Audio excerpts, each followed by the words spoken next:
Howdy mates, good afternoon. Today marks Sunday, May 17th, 2026. And as of this moment, I saunter within an alpine zone, which is a very delicate ecosystem. Based on the fact that the soil up here is very scarce. Therefore, any vegetation that does grow in this zone takes a long time. So therefore, it is usually very good practice, as a matter of fact, to just stay on the trail to avoid trampling into such vegetation. Because once the damage is done, it can take decades for that specific plant to grow back. And so that is often why alpine zone, you may notice along the trail, they have these structures which are known as cairns. It is best to not disturb them because the cairns act as a guide for those who travel through here.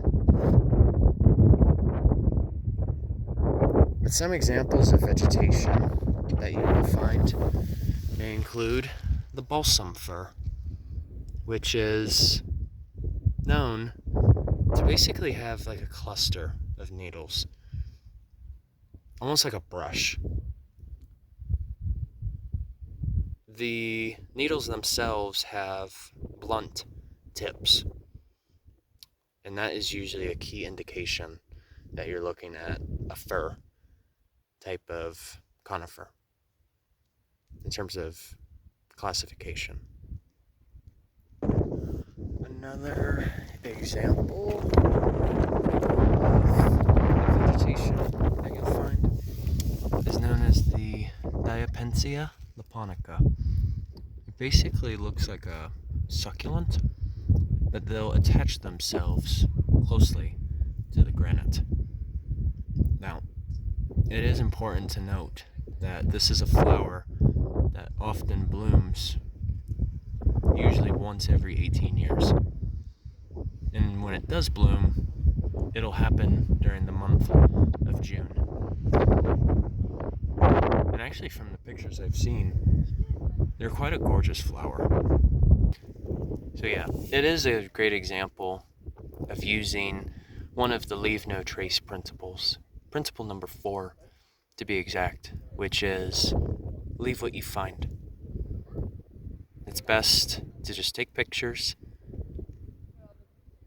no footprints.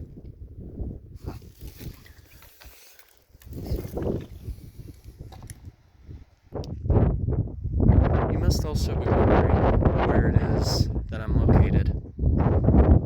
Well, in particular, I am up in the White Mountains of New Hampshire. And actually the reason that the White Mountains bear their name is from the fact that there were a number of paper birch that this region. Paper birch is very flaky and its bark is white. So often when settlers were coming through here during 18th, 19th, even 20th centuries, they noticed that there were a number of white oak trees, which are nowadays known as birches. That is how the White Mountains do have their name. And it is indeed a part of the network of the Appalachian Mountains. As a matter of fact, part of the Appalachian Trail actually passes through here. There's Mount Washington, which is the tallest peak in the region of New England. So it is just that case of, it surprises me that even New England is capable of such scenery. Nevertheless, I hope you guys enjoyed this film. Have a good one, you guys. Take care.